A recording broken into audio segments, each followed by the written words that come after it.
In the vast darkness of space, where civilizations rise and fall like distant stars, humanity was considered nothing more than a primitive species barely worthy of notice. The Galactic Council viewed Earth's inhabitants as weak, short-lived creatures whose only talent was their stubborn refusal to accept their place in the cosmic hierarchy. But Marcus Chun was about to prove them catastrophically wrong. When the Zephyrian Princess Lyreliai's diplomatic vessel crashed on a backwater mining station, bleeding azure blood from wounds that would kill her within minutes, no one expected the human maintenance worker to act. The station's alien inhabitants watched in detached curiosity as the primitive biped approached the dying royalty, whose crystalline skin was already losing its luminescent glow. What happened next would be whispered across 1,000 worlds, sparking fear in the hearts of those who had dismissed humanity as insignificant. Marcus didn't hesitate, didn't calculate odds, or consider consequences. He simply acted with that terrifying human instinct that had puzzled xenobiologists for decades, the willingness to sacrifice everything for a stranger. The molten debris that pinned the princess required someone to reach into the superheated wreckage. The temperature would liquefy most organic matter in seconds. Marcus looked at his hands, then at the dying alien princess, and made the choice that would reshape the galaxy's understanding of human nature. He thrust both arms into the inferno. The screams echoed through the station as flesh burned away, but Marcus held on, pulling her free even as his limbs were reduced to charred bone. The last thing he saw before unconsciousness claimed him was her violet eyes, wide with disbelief that any being would endure such agony for another they'd never met. When Marcus awoke 3 days later, the arms were gone, but something else had taken their place. Something that would make the Galactic Council realize they had gravely underestimated the species they had dismissed as harmless primitives. The dragon claws that emerged from his shoulders weren't just weapons. They were a declaration that humanity's time of being overlooked was over. Marcus Chun had always believed that heroism was for other people. At 28, he was just another human trying to make a living on Station Kepler 442, a remote mining outpost that served as a refueling stop for vessels traveling between the inner systems. His job was simple: maintain the atmosphere processors, fix broken equipment, and stay out of everyone's way. The aliens who ran the station barely acknowledged his existence, which suited Marcus just fine. The station buzzed with activity that morning, as usual.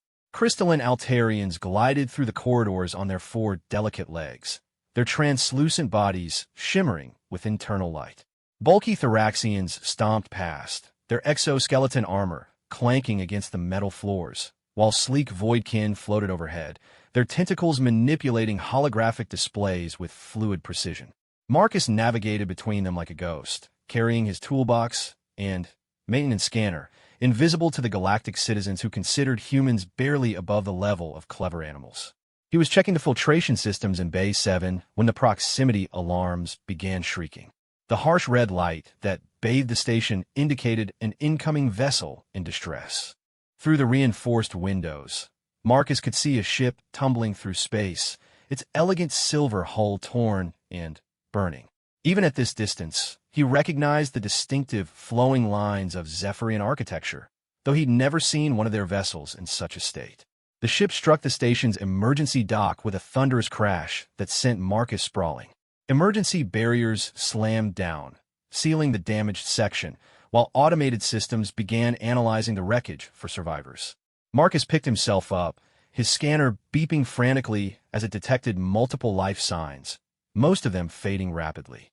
All medical teams to Emergency Bay 12, the station's AI announced in its emotionless tone. Diplomatic vessel Starweaver requires immediate assistance. Marcus knew he should return to his duties, but something pulled him toward the crash site. Maybe it was curiosity, or perhaps the human tendency to rubberneck at disasters. He made his way through the corridors as medical teams rushed past him, their equipment floating on repulsor platforms. Emergency Bay 12 was chaos. The Zephyrian vessel had torn through the docking clamps and embedded itself halfway into the station's superstructure. Twisted metal and shattered crystal littered the deck, while emergency crews worked to cut through the wreckage. The air shimmered with heat from fires that burned with colors Marcus had never seen before, and the acrid smell of alien technology filled his nostrils. Dr. Vexhai, the station's chief medical officer, stood near the wreckage directing her team. The insectoid Kytherian's mandibles clicked rapidly as she spoke into her communicator. Negative command. The diplomatic envoy is trapped in the forward section. Our equipment cannot penetrate the debris field. The Zephyrian hull material is reacting with our cutting tools. Marcus moved closer, drawn by a sound that made his chest tighten. It was faint, barely audible over the crackling flames and groaning metal, but unmistakably the sound of someone in pain. A low, melodic whimper that spoke of suffering in a way that transcended species barriers. "There," he said, pointing toward a gap in the twisted hull. "Someone's alive in there." Dr. Vexhi's compound eyes turned toward him with annoyance.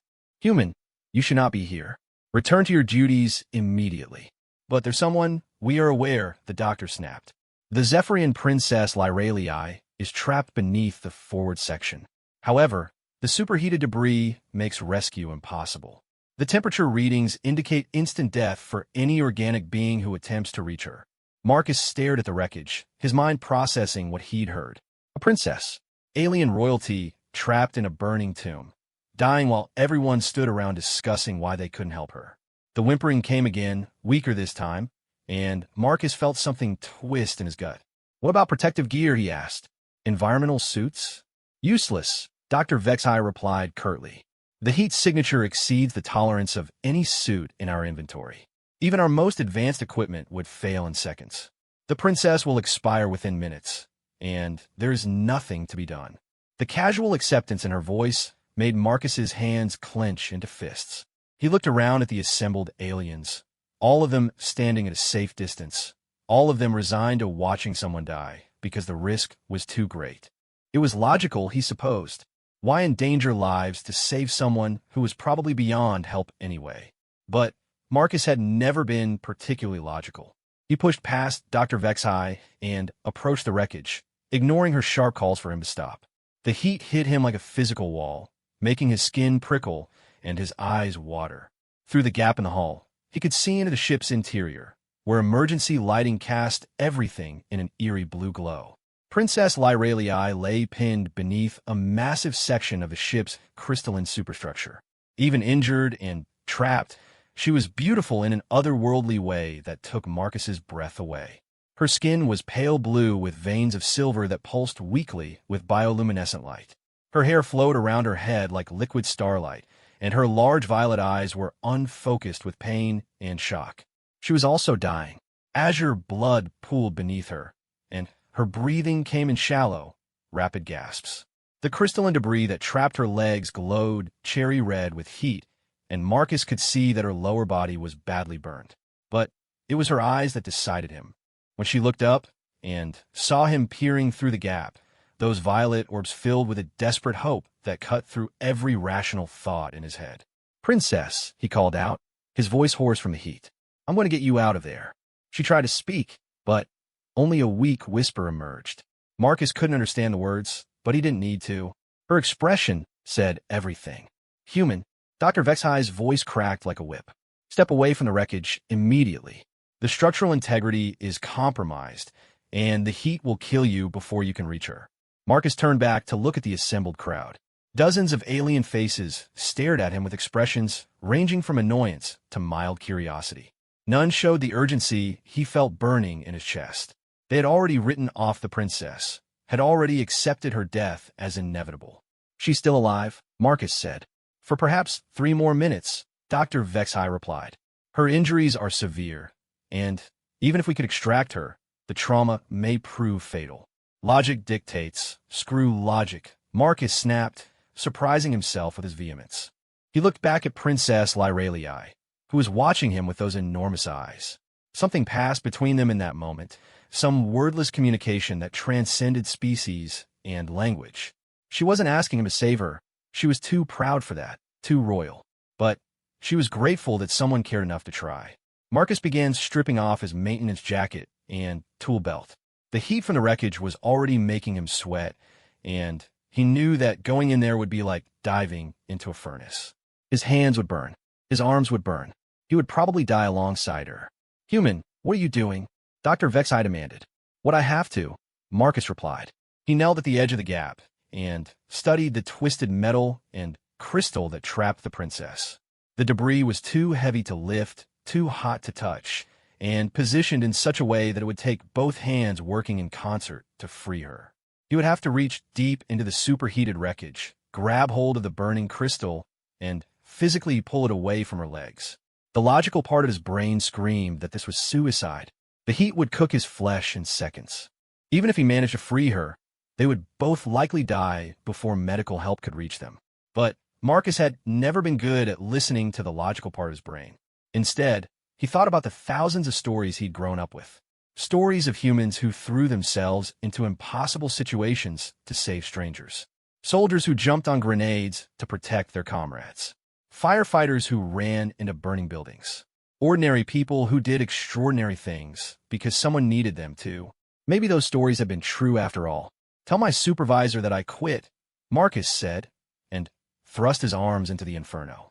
The pain was immediate and overwhelming. His nerves screamed as the superheated crystal seared through his maintenance gloves and began cooking the flesh beneath. The smell of burning skin filled his nostrils, and his vision blurred with tears, but he held on. His hands found purchase on the debris trapping Princess Lyralii, and he pulled with everything he had. The crystal shifted, and she cried out in what might have been relief or anguish. Marcus couldn't tell. His world had narrowed to the sensation of his arms burning away and the desperate need to get her free. Somewhere behind him, he could hear Dr. Vexhai shouting orders, but the words seemed to come from very far away. The debris came loose all at once, sending Marcus sprawling backward. Princess Lyralii collapsed forward, freed but unconscious. Marcus tried to reach for her, to pull her clear of the wreckage, but his arms wouldn't respond. Looking down, he saw why. The flesh had been burned away almost to the bone. His hands were gone, his forearms were charred meat, and he could see white bone gleaming through the blackened tissue. Strangely, there was no pain anymore, just a spreading numbness that seemed to start at his shoulders and work its way toward his heart. Medical teams rushed past him toward the princess, their equipment humming as they began emergency treatment.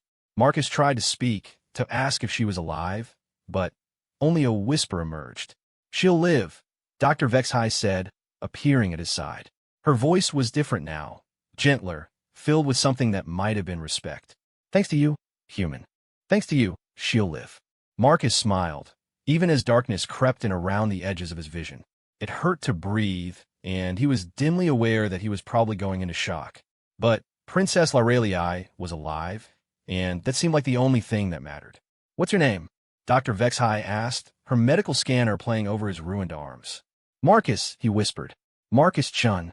"Well, Marcus Chun," she said as the medical team lifted him onto a stretcher. "You just did something that will be remembered across the galaxy.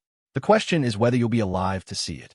The last thing Marcus saw before unconsciousness claimed him was Princess Lyralii being loaded onto another stretcher, her violet eyes open and looking directly at him. She mouthed something in her musical language, and though he couldn't understand the words, he somehow knew she was saying thank you. Then the darkness took him, and Marcus Chun began the transformation that would change everything. Marcus drifted in and out of consciousness for 3 days, his dreams filled with fire and crystal and violet eyes that seemed to see straight into his soul. When he finally surfaced into full awareness, the first thing he noticed was the absence of pain. His arm should have been screaming with agony, but instead he felt different, changed. The medical bay was unlike anything Marcus had ever seen. The walls curved organically, covered in a substance that looked like mother of pearl, but seemed to breathe with its own rhythm. Soft blue light emanated from everywhere and nowhere, and the air carried a faint scent of ozone and something else he couldn't identify. "You're awake," a melodic voice said from beside him. Marcus turned his head and found himself looking at Princess Lyralii. She sat in a chair that seemed to have been grown rather than manufactured, her legs wrapped in some kind of bio-bandages that glowed with healing energy. She was even more beautiful than he remembered, her pale blue skin now healthy and vibrant, her silver veins pulsing with steady light. "Your Highness," Marcus said, his voice hoarse. "You're alive. Thanks to you," she replied in accented but clear English. "Though I must ask why you risked your life for someone you had never met." Marcus tried to shrug and realized he couldn't feel his arms. Panic shot through him as he looked down, expecting to see bandaged stumps. Instead, he saw something that made his breath catch. His arms were gone, just as he'd expected. But in their place, emerging from his shoulders, were appendages unlike anything he'd ever seen. They looked like the forelimbs of some great reptile, covered in scales that shifted from deep emerald to obsidian black, depending on the angle of the light. The digits ended in curved talons that gleamed like polished metal, and he could see corded muscle beneath the scaled hide. "What?" Marcus whispered, staring at his transformed limbs. "We saved what we could," Princess Lyralii explained gently. "But your arms were beyond any hope of restoration. Dr. Vexai contacted my people, explained what you had done, and my royal healers were brought to the station immediately." Marcus flexed his new digits experimentally. The talons responded perfectly to his mental commands, as if he'd been born with them. The sensation was strange, but not unpleasant, like wearing gloves that had been perfectly fitted to his nervous system. "What did they do to me?" he asked. "They gave you a gift," Princess Lyralii said. "In Zephyrian culture, when someone saves the life of royalty through great sacrifice, they're offered the blessing of the Void Dragons. It's an ancient ceremony, rarely performed, where the recipient is granted abilities that reflect their inner nature." She gestured to his transformed arms. "The healers said they had never seen anything like what happened to you. Usually, the blessing manifests as enhanced intelligence, or telepathic abilities, or improved longevity. But your sacrifice was so selfless, so driven by pure protective instinct, that the blessing took a different form." Marcus lifted one of his new arms, watching the scales shimmer in the blue light. The limb felt powerful, alive in a way his human arms never had. "Dragon claws?" "Void dragon claws," Princess Lyralii corrected. "In our oldest legends, the void dragons were the guardians of the universe, beings of such power that they could reshape reality itself. They were said to be the ultimate protectors, willing to sacrifice anything to defend the innocent." She leaned forward, her violet eyes intense. "The healers believe that your act of selfless sacrifice awakened something ancient in your genetic code, something that has been dormant in humanity for millennia." Marcus stared at his transformed limbs, tried to process what he was hearing. "You're saying I've got dragon DNA?" "Not exactly," Princess Lyralii said with a smile that was both sad and beautiful. "The blessing doesn't change what you are, it reveals what you always were. According to our geneticists, humans carry traces of something incredibly old in their DNA, something that predates most of the known galactic civilizations." She stood and moved to the window, looking out at the stars. Most species in the galaxy evolved on worlds with stable climates and abundant resources. They developed intelligence and technology, but they remained fundamentally peaceful creatures. Humans, however, evolved on a death world, a planet where everything was trying to kill you. You developed not just intelligence, but the willingness to fight impossible odds to protect others. Marcus joined her at the window, his new claws clicking softly against the glass. "That's why the other species treat us like primitives? They fear you," Princess Lyralii said simply. "They call humans primitive, but what they really mean is dangerous. Your species has something that most galactic civilizations lost long ago, the willingness to sacrifice everything for others, even strangers." She turned to face him, her expression serious. "Do you understand what you've done, Marcus-chun? You didn't just save my life. You've proven that humans are far more than the galaxy believed. Word of your sacrifice has already spread to every major world. The Galactic Council is in emergency session, debating what this means for humanity's status." Marcus felt a chill that had nothing to do with the temperature. "What kind of debate?" "Some want to elevate humanity immediately to recognize your species as full galactic citizens with all the rights and protections that entails. Others," she paused, choosing her words carefully, "others believe that humans are too dangerous to be allowed free reign in the galaxy. They want restrictions, controls, perhaps even containment." The implications hit Marcus like a physical blow. His attempt to save one life might have endangered his entire species. "I never meant for any of this to happen. I just saw someone who needed help." "I know," Princess Lyralii said softly, "and that's exactly why some of them are terrified. You didn't hesitate, didn't calculate odds or potential rewards. You simply acted, even though it meant certain death. Most galactic citizens cannot comprehend that level of selflessn's. She moved closer, and Marcus caught a scent like starlight and winter wind. But others see it differently. My father, King Elon of the Zephyrian Empire, has declared humanity under royal protection. The Altarian Collective has voted to fast-track human applications for galactic citizenship. Even the Thraxian war clans are speaking of humans with respect. Marcus looked down at his transformed arms again. The scales seemed to ripple with inner fire, and he could feel strength flowing through the alien muscle and bone. And these? What am I supposed to do with these? Whatever you choose, Princess Lyralii said. But I suspect that choice may be made for you soon. The Council wants to meet with you, to see for themselves what a human can become when pushed to the extreme. Some of them still don't believe the reports. A soft chime filled the air, and Dr. Vexai entered the medical bay. The Kytherian's compound eyes fixed on Marcus's new limbs, and her mandibles clicked in what he had learned was her species' equivalent of amazement. Remarkable, she said, approaching with her scanner. The integration is perfect. Your nervous system has adapted to the new appendages as if they were always there. The strength readings are concerning. Concerning how? Marcus asked. Dr. Vexai's scanner beeped rapidly as she took readings. Your grip strength now exceeds that of a Thraxian warrior. The talons are composed of a crystalline matrix I've never encountered before. Harder than diamond, but with flex characteristics that suggest they could cut through almost anything. And the neural pathways. She paused, staring at her scanner. You're processing sensory input at nearly twice the speed of a baseline human. Princess Lyralii nodded grimly. The blessing always enhances what is already there. Your reflexes, your strength, your protective instincts, all amplified beyond normal human parameters. Marcus experimentally extended his claws, watching the razor-sharp talons emerge from their sheaths. The movement was smooth, natural, as if he'd been doing it his entire life. How much stronger?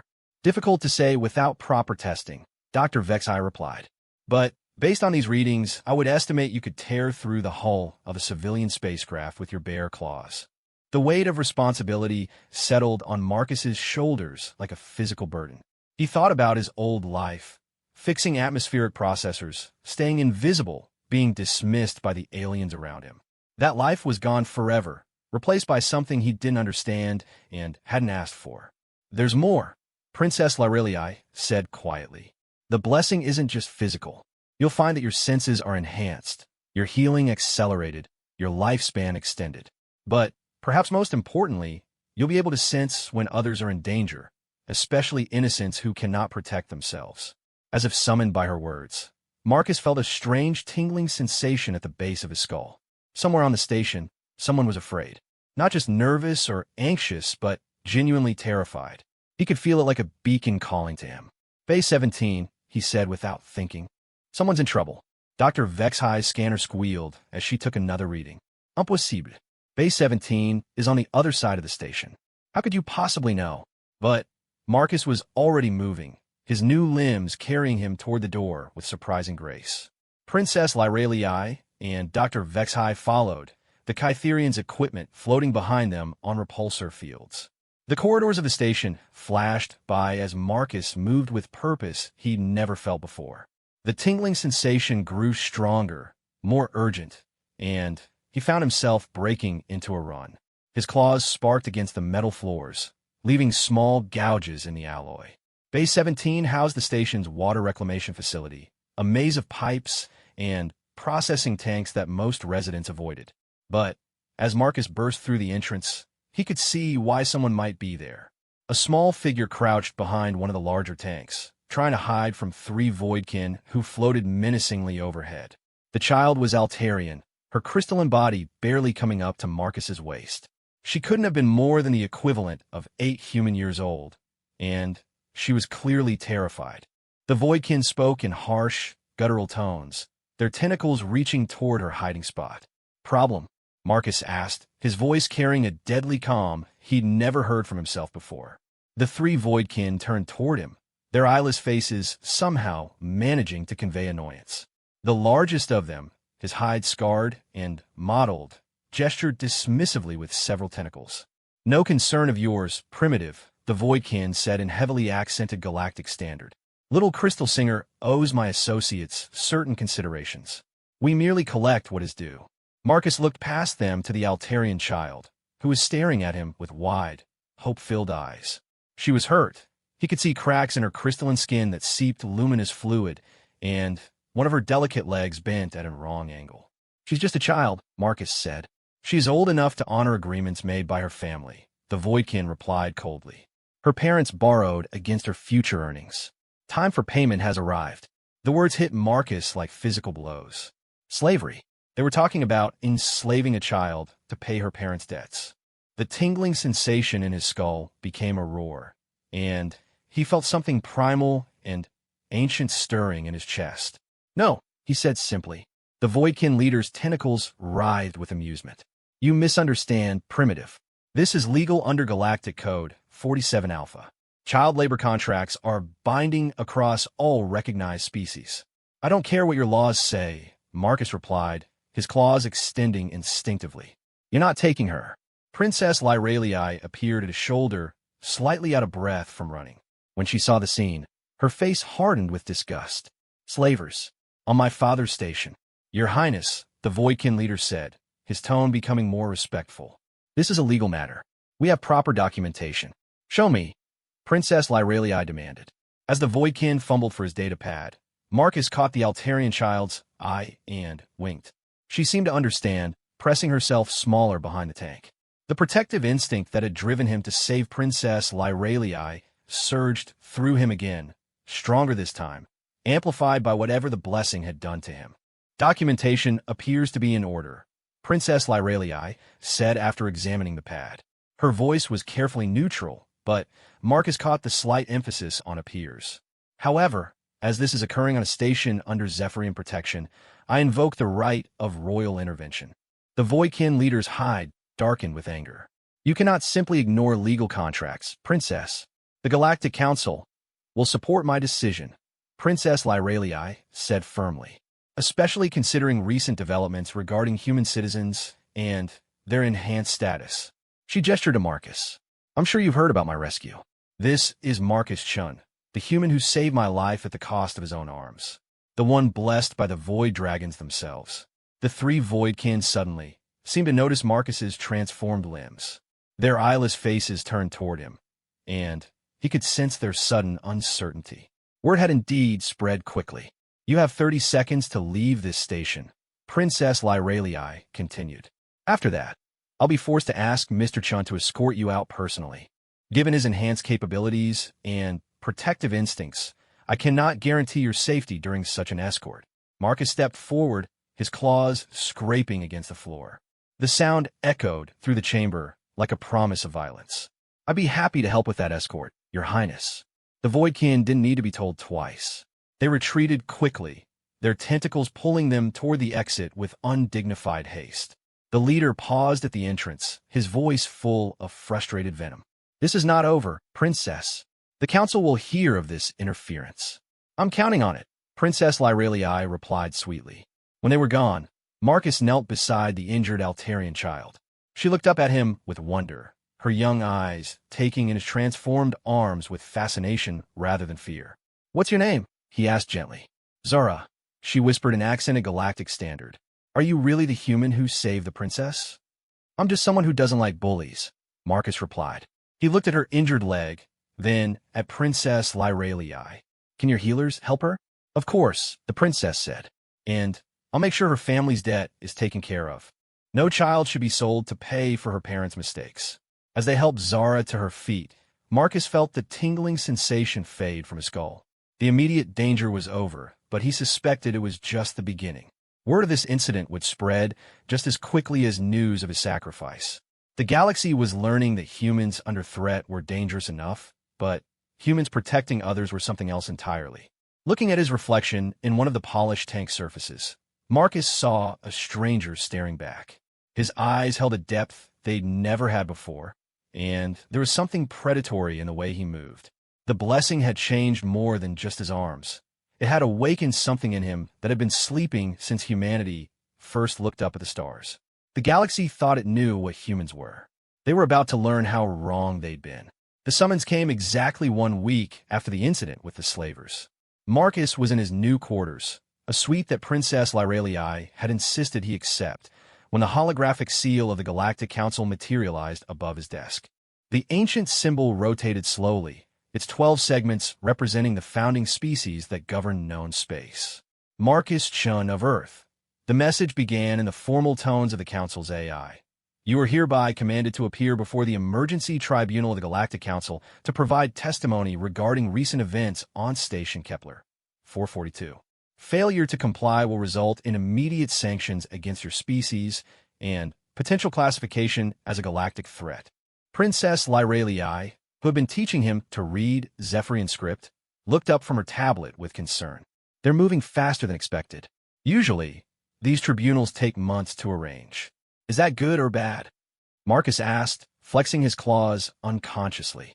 The new limbs had become natural to him with startling speed, and he sometimes forgot they weren't the arms he'd been born with. It means they're scared, she replied.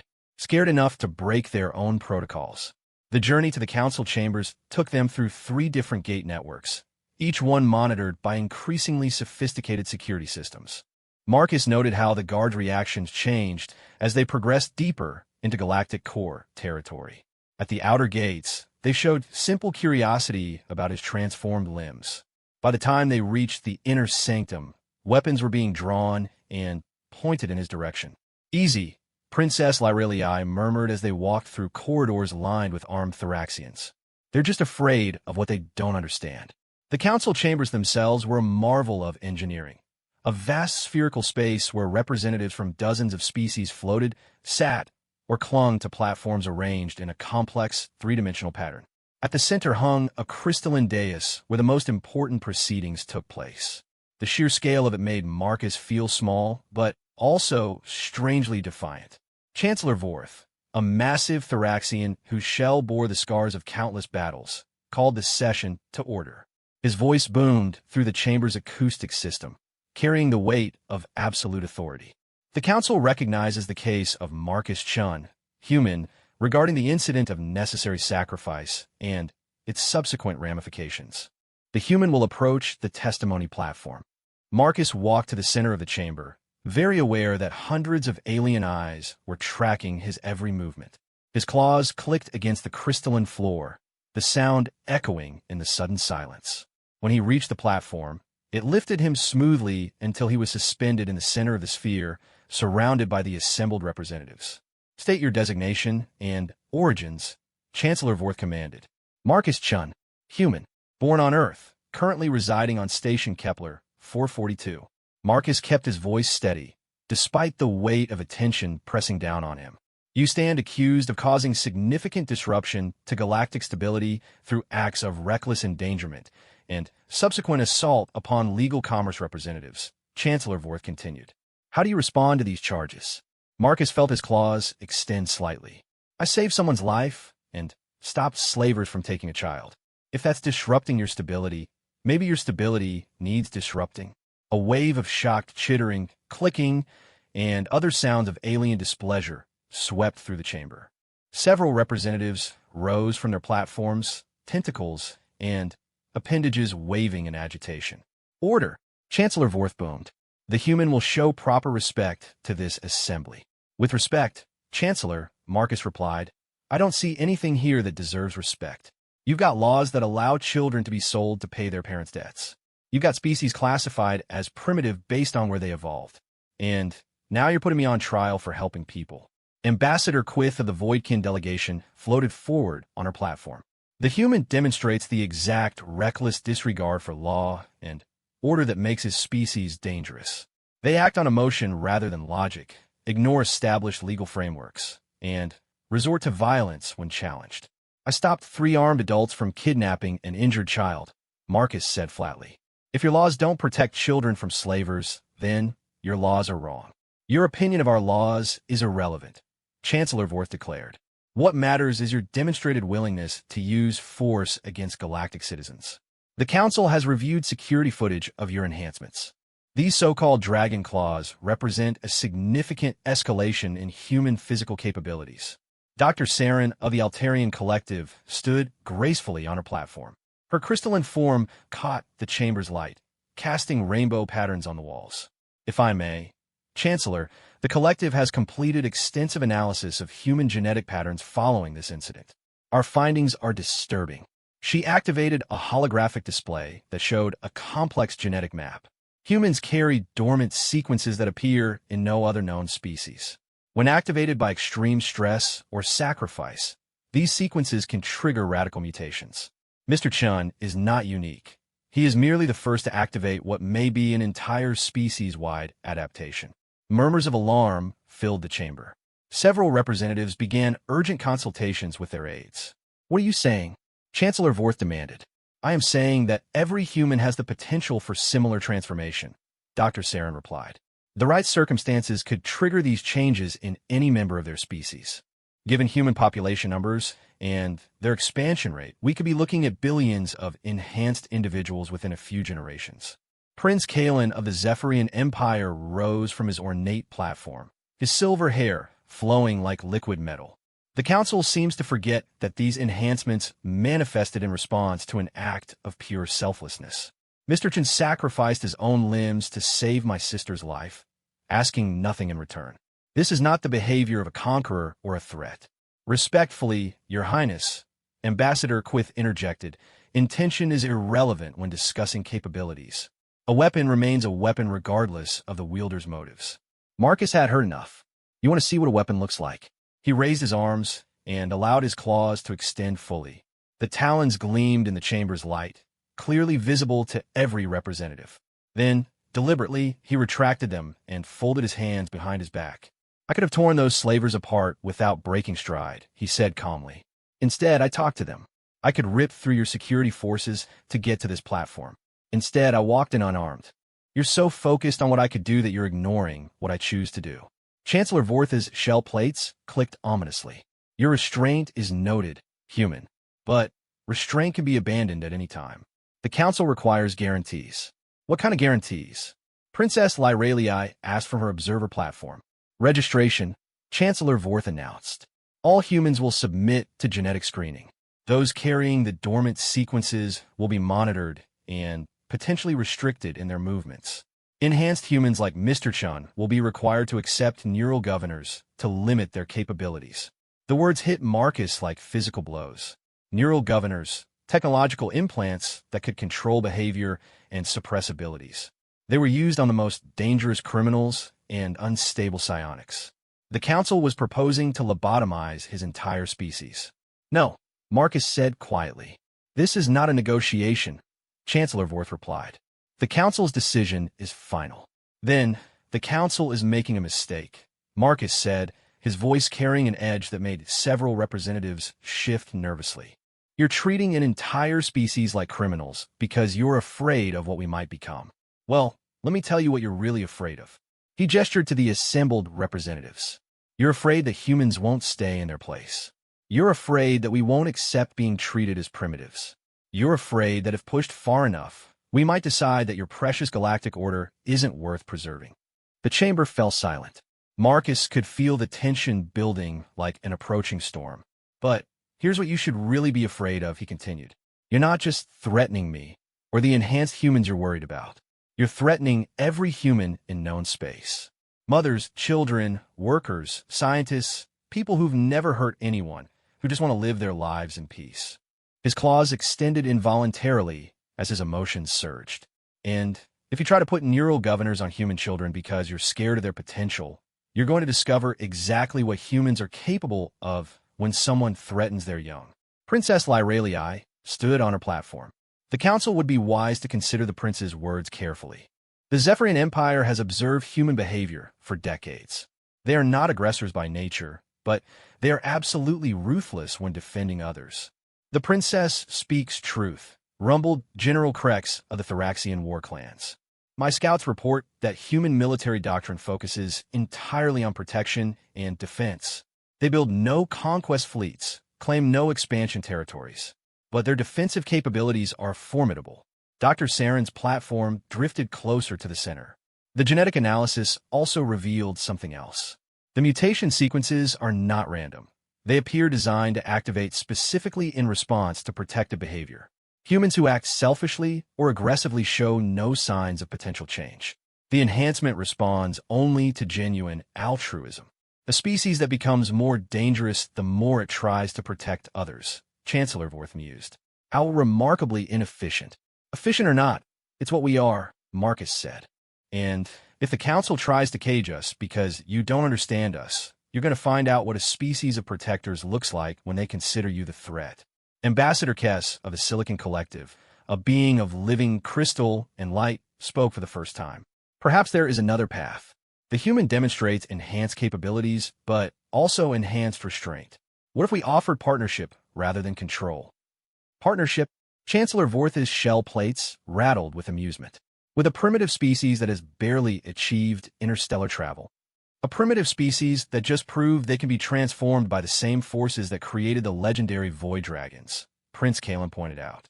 A species that produces individuals willing to sacrifice everything for strangers. Perhaps we have misjudged what constitutes advancement. The debate continued for hours, with representatives arguing about threat levels, monitoring protocols, and integration policies. But Marcus had stopped listening to most of it. Instead, he focused on the undercurrent of fear that permeated everything. They were afraid of humanity's potential, afraid of losing control, afraid of changes they couldn't predict or manage. Finally, Chancellor Vorth called for order. The Council will recess to consider all testimony. A decision will be rendered within 48 hours.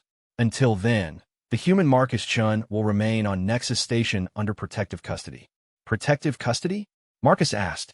For your safety, of course, Chancellor Vorth replied, though his tone suggested otherwise. There are those who might seek to harm you while emotions run high. As the platforms began to disperse, Princess Lyralii caught Marcus's eye. Her expression was grim but determined. She mouthed a single word, ready? Marcus nodded. He had expected this. The Council's fear would drive them to try controlling humanity, and humans had never responded well to cages. What happened next would depend on whether the Council was wise enough to step back from the brink.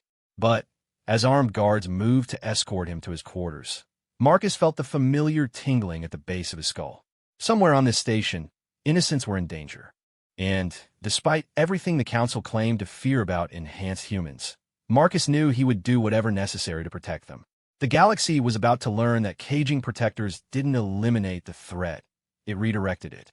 Marcus's protective custody turned out to be a luxurious prison. The suite they assigned him overlooked Nexus Station's central spire, with a great spiral of the galaxy stretched across the viewport in all its terrible beauty. The accommodations included every comfort except the one thing he truly wanted, freedom. For 18 hours, he paced the confines of his cage, testing the barriers both physical and electronic. The doors were locked, the communications were blocked, and sensor arrays tracked his every movement. His guards were elite Thoraxian shock troopers whose shells had been reinforced with combat-grade plating. They were professional, courteous, and absolutely immovable. Princess Lyralii had managed one brief visit, ostensibly to check on his well-being, but actually to pass along intelligence she'd gathered from friendly council members. The news wasn't encouraging. They're split almost evenly, she'd whispered while pretending to examine his claws. The younger species want to offer humanity full membership status. The older civilizations are pushing for the neural governors. Chancellor Vorth is leaning toward a compromise that satisfies no one. What kind of compromise? Marcus had asked. Humanity gets provisional citizenship, but enhanced individuals like yourself would be required to serve as council enforcers. Basically, they want to turn you into their attack dog on a very short leash. The insult had made Marcus's claws extend involuntarily, scoring deep gouges in the suite's expensive furniture. Princess Lyralii had noticed his reaction and placed a gentle hand on his arm. There's something else, she continued. My intelligence network reports unusual activity in several sectors. Ships moving without proper clearance, communications blackouts, mobilizations that don't appear on official records. Military buildup? Marcus had guessed. Worse, several hardline factions are discussing the human problem in terms that suggest they're planning to take matters into their own hands regardless of the Council's decision. Now, as Marcus stood before the great viewport watching distant stars, That conversation echoed in his mind. The council's debate had moved beyond legal frameworks and into the realm of existential fear. They weren't just afraid of what humans might become. They were terrified of losing their position at the top of the galactic hierarchy. The tingling sensation he'd learned to associate with distant threats had been growing stronger all day. Something was wrong, but the interference fields around his quarters made it impossible to pinpoint the source. It was like trying to hear a whisper through static, maddening and urgent at the same time. A soft chime announced an incoming visitor. Marcus turned from the viewport to see Dr. Vexhai entering, her compound eyes glittering with something that might have been excitement or concern. The Kytherian scientist carried a small device that hummed with barely contained energy. "Doctor," Marcus greeted her. "I didn't expect to see you here." "Nor did I expect to be here," Dr. Vexhai replied, activating the device. The humming intensified, and Marcus felt the oppressive weight of the monitoring systems fade slightly. "This will give us perhaps 5 minutes of private conversation before security notices the interference." "What's so important that you'd risk jamming council surveillance?" Marcus asked. Dr. Vexhai's mandibles clicked rapidly, her species equivalent of nervous laughter. "I have discovered something in the genetic analysis that Dr. Saren chose not to share with the council. Something that changes everything." She produced a datapad and activated a holographic display showing human genetic patterns. "The dormant sequences we identified are not random mutations. They are artificial, implanted in your species' genome thousands of years ago by an unknown source." Marcus stared at the display. "Someone modified human DNA?" "Not just modified," Dr. Vexhai corrected. "Engineered. The sequences are far too complex to have evolved naturally, and they show clear signs of deliberate design. Whoever did this possessed technology beyond anything in our current databases." The implications hit Marcus like a physical blow. "You're saying humans are artificial?" "I am saying that humans were given a gift by someone with power beyond our understanding," Dr. Vexhai replied. "The question is why Dr. Saren and the others have chosen to conceal this information." Before Marcus could respond, alarms began shrieking throughout the station. Red light bathed the corridors, and the emergency systems activated with mechanical precision. Through the viewport, Marcus could see ships dropping out of hyperspace, dozens of them, bearing the insignia of various council member species. "What's happening?" Marcus demanded. Dr. Vexhai's eyes reflected the emergency lighting as she consulted her communicator. "Fleet movements. Multiple species have dispatched military vessels to Nexus Station. This appears to be..." She paused, her mandibles clicking in disbelief. "This appears to be a coordinated action." The door to Marcus's suite burst open, admitting Princess Lyralii, flanked by her royal guards. Her usually composed features were tight with anger and fear. "Marcus, we need to go. Now." "What's happening out there?" he asked, moving toward her. "Coup," she replied grimly. "The hardline factions have decided not to wait for the council's decision. They're seizing control of the station and planning to implement the Neural Governor program immediately." Dr. Vexhai hissed in alarm. "They cannot simply ignore council authority."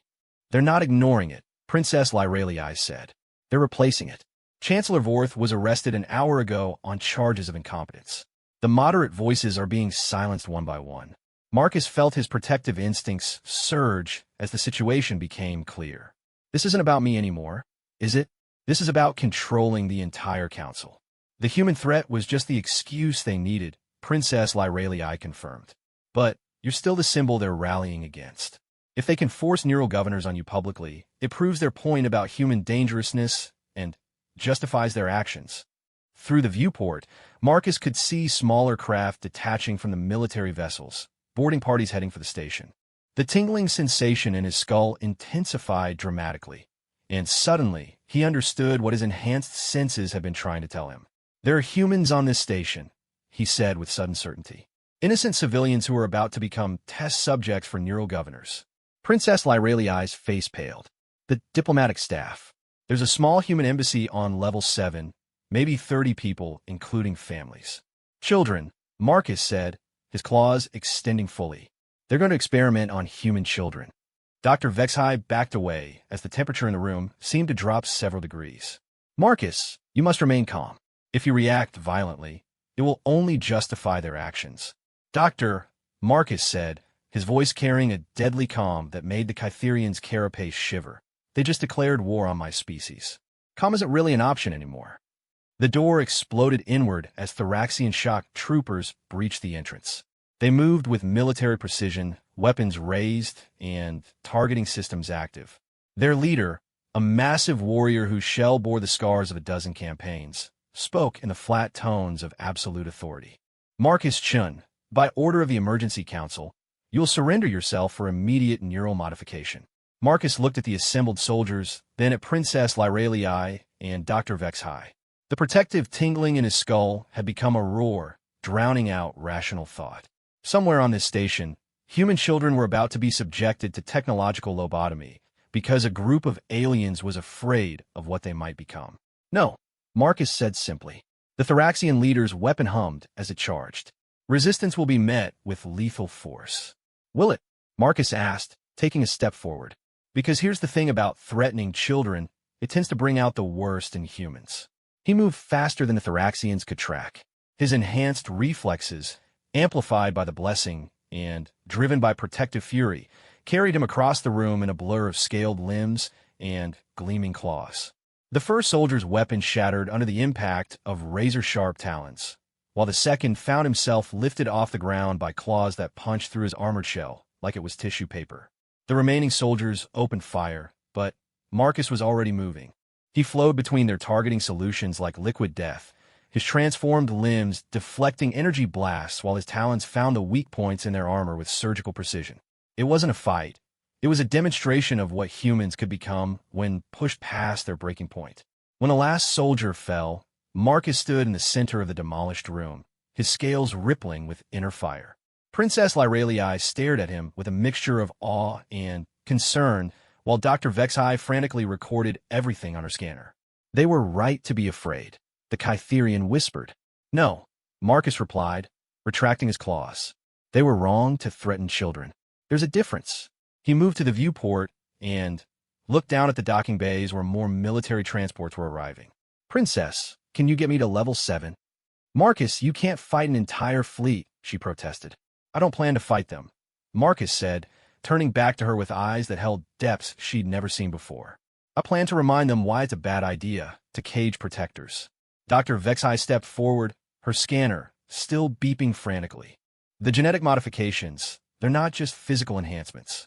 You're displaying tactical awareness and combat reflexes that exceed any known baseline.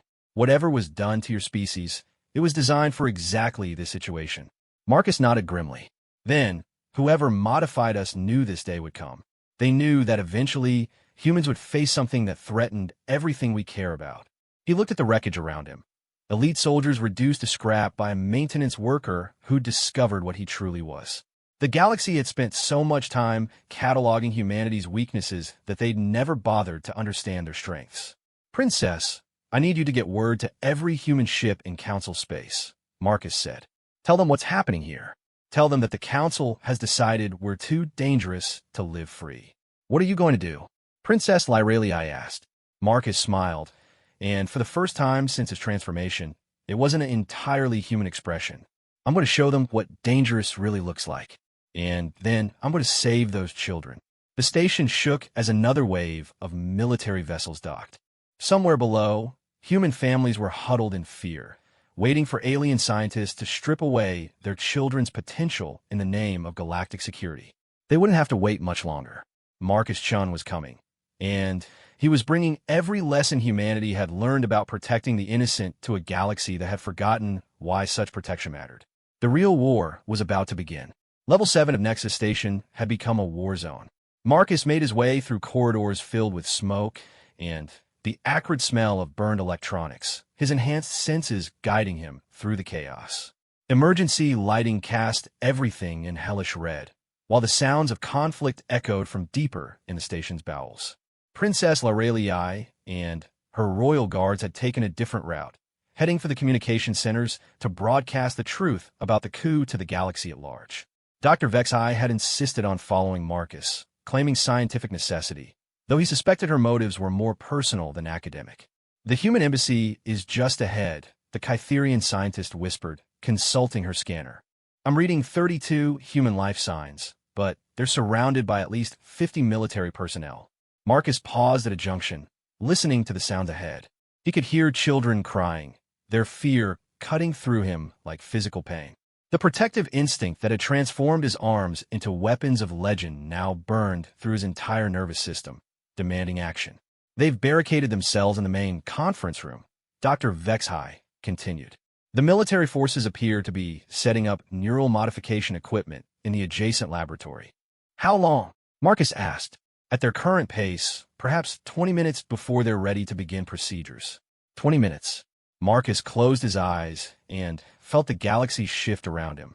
In his enhanced perception, he could sense every human on the station, their fear, their defiance, their desperate hope that someone would come for them. Ambassador Sarah Hendricks was trying to negotiate with the military commander, her voice steady despite the terror she must be feeling.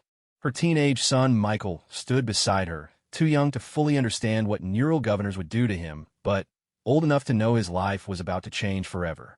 Doctor, Marcus said quietly, I need you to find Princess Lyralii and tell her something. What message? Dr. Vexhai asked. Tell her that humans remember their friends. Marcus flexed his claws, feeling the alien strength flowing through the scaled limbs. And we never forget our enemies. He moved toward the embassy with purpose, no longer trying to hide his approach. The first security checkpoint consisted of 2 Voidcan guards who barely had time to register his presence before his claws opened their throats. He left their bodies where they fell, a message for anyone who might follow. The second checkpoint was more heavily fortified, with energy barriers and automated defense systems. Marcus studied the layout for perhaps 3 seconds before he acted. His enhanced reflexes carried him through the defensive fire in a series of fluid movements that would have been impossible for baseline human anatomy. His claws severed power conduits and shredded targeting computers, while his feet found purchase on walls and ceilings as easily as floors. When the smoke cleared, 6 more guards lay dead, and the checkpoint had been reduced to smoking wreckage. Marcus didn't pause to examine his handiwork. Every second delayed was another second that human children lived under the threat of technological lobotomy. The main corridor leading to the embassy was a kill zone, a straight passage with no cover, designed to channel attackers into overlapping fields of fire. Marcus could see the barricades at the far end, where Thoraxian shock troopers had positioned heavy weapons to cover the approach. It was the kind of tactical nightmare that would stop any conventional assault. Marcus wasn't conventional anymore. He launched himself down the corridor at a speed that left afterimages in the emergency lighting.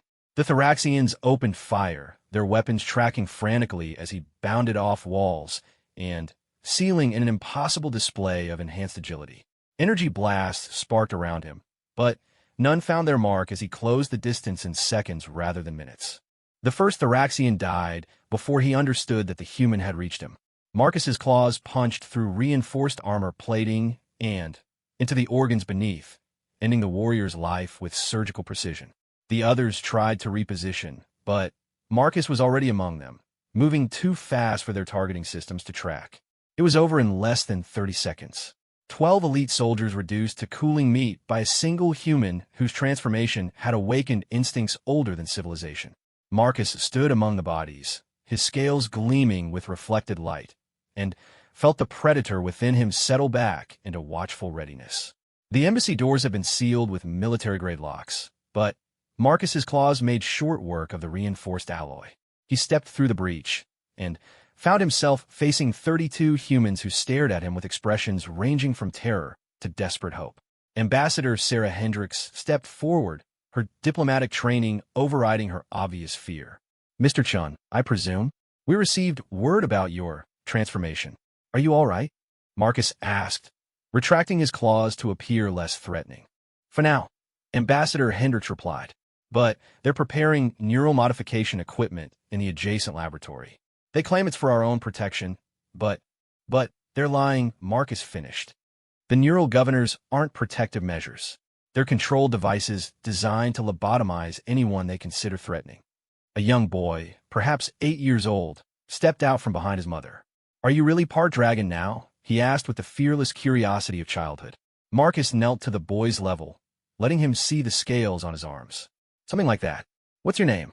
Tommy, the boy replied, reaching out to touch the alien scales. Do they hurt? No, Marcus said gently. They feel perfectly natural, like they were always meant to be there. Michael Hendricks, the ambassador's teenage son, joined them. Can you really protect us from all of them? There have to be hundreds of soldiers on the station. Marcus stood and looked around at the assembled humans, diplomats, support staff, children, all of them depending on him to do the impossible. The protective instinct burned through him again, stronger than ever. I can protect you, he said with quiet certainty. But first, I need to send a message. Dr. Vexai burst through the damaged doorway, her compound eyes wide with excitement. Marcus, Princess Lyralii has succeeded in broadcasting the truth about the coup. Ships are arriving from across the galaxy. Species who support human rights are mobilizing against the hardliners. Good, Marcus replied. But it won't matter if they complete the neural modification program. Once they prove it works on humans, every moderate voice will be silenced. Through the embassy's viewports, they could see the laboratory where alien scientists were calibrating their equipment. Neural governors gleamed under harsh lights, waiting to be implanted in human skulls. The sight filled Marcus with a rage that transcended anything he'd experienced as a baseline human. They're almost ready, Ambassador Hendricks observed. Their commander sent word that they'll begin with the children, claiming that younger minds adapt better to the technology. Marcus felt something snap inside him, not breaking, but transforming.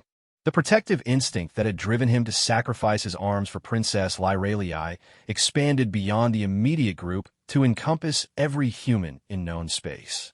The blessing that had given him dragon claws revealed its true purpose, and Marcus finally understood what the ancient genetic modifications were meant to accomplish. Everyone stay here, he said, his voice carrying harmonics that seemed to resonate in their bones. I'll be back. Where are you going? Dr. Vexai asked. Marcus looked at his reflection in the viewport's polished surface. His eyes held depths that hadn't been there when he was fully human, and there was something predatory in the way he moved. The blessing hadn't just given him weapons. It had awakened the guardian that humanity was meant to become. I'm going to remind the galaxy why they should fear the protectors of Earth, he said. The laboratory complex buzzed with activity as scientists made final preparations. General Corex of the Thoraxian military stood beside the neural modification chair, his shell gleaming under the harsh lights. The device was an elegant fusion of technology and horror, crystalline neural interfaces that would rewrite the subject's brain patterns, ensuring complete compliance with council directives. Begin with the youngest, General Corex commanded. Their neural plasticity will demonstrate the governor's effectiveness. The laboratory doors exploded inward with enough force to shake the entire level. Marcus stepped through the breach like an avatar of vengeance, his scales rippling with bioluminescent patterns that spoke of barely contained fury. The scientists scattered, their delicate forms no match for the predator that had just entered their domain. General Corex drew his weapon, a military-grade disruptor capable of reducing a building to vapor. Stand down, human. You are surrounded and outgunned. Marcus looked around the laboratory at the neural modification equipment, the restraint systems, the devices designed to lobotomize children. Then, he looked at General Corex, and the Thoraxian warrior took an involuntary step backward. You're going to put those things in children's heads, Marcus said, his voice carrying the promise of violence. For their own protection, General Corex replied, though his voice had lost some of its certainty. Uncontrolled humans are a threat to galactic stability. Wrong answer, Marcus said. He moved like liquid lightning, crossing the laboratory in a single bound that carried him over the general's defensive fire.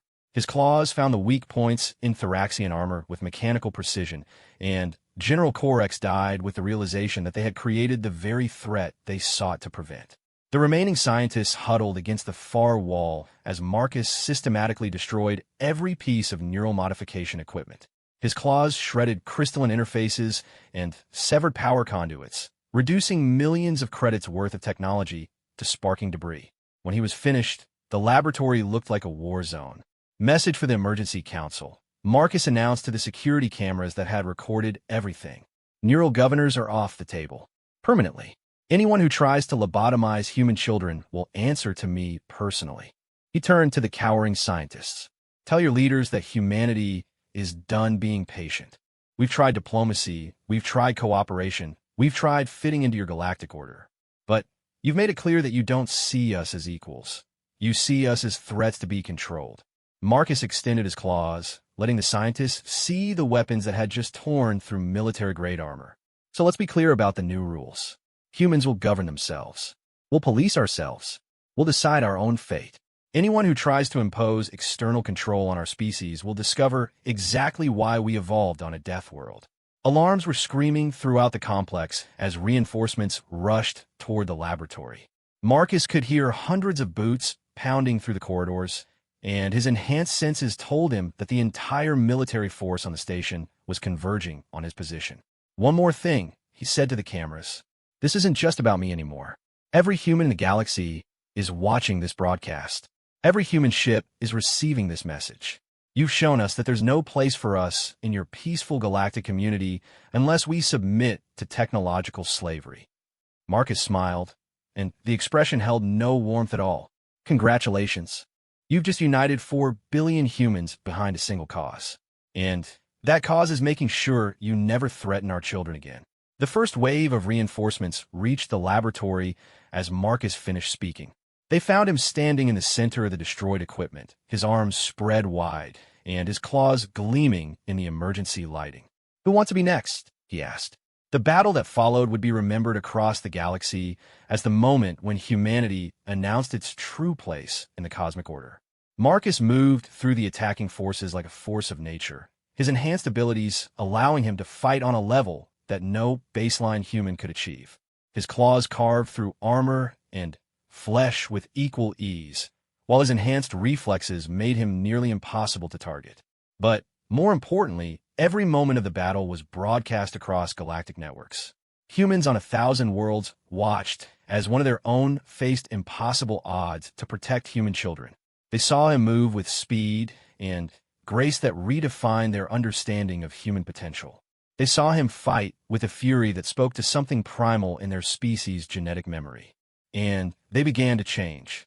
Reports flooded in from across human space.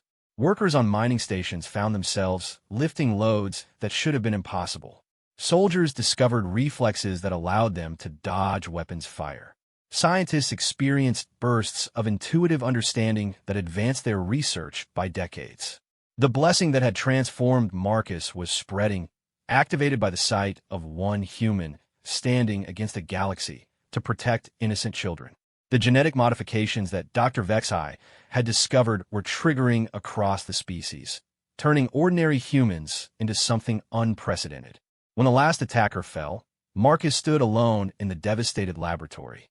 His scales were scored with energy burns, and his breathing came in ragged gasps, but he was alive. The neuromodification equipment lay in ruins around him. Its threat to human children ended forever. Princess Lyralii found him there, sitting among the wreckage and staring at his transformed hands. Her violet eyes held a mixture of awe and concern as she approached. "It's over," she said gently.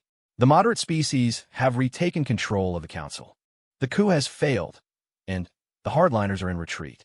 Marcus looked up at her, his eyes holding depths she'd never seen in any human before. "This was never about the coup, Princess. This was about them trying to cage an entire species because they were afraid of what we might become."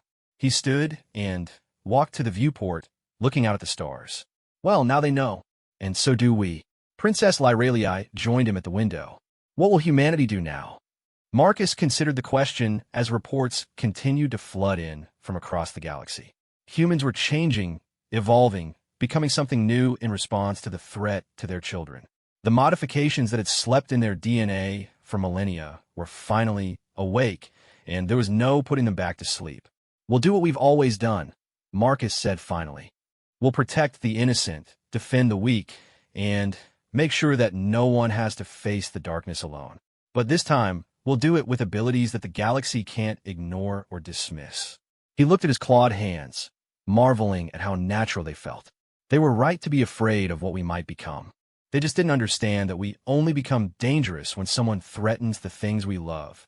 In the end, the galaxy learned that caging protectors didn't eliminate the threat. It simply revealed what humanity had always been beneath the surface. The species that had once been dismissed as primitive had just announced their true nature to the cosmos. They were the guardians that the universe had been waiting for, whether it wanted them or not. And Marcus Chun, the maintenance worker who had sacrificed everything to save an alien princess, had become the first of a new breed of human, one that would reshape the galaxy's understanding of strength, sacrifice, and the true meaning of protection. The Dragon Claws had been just the beginning.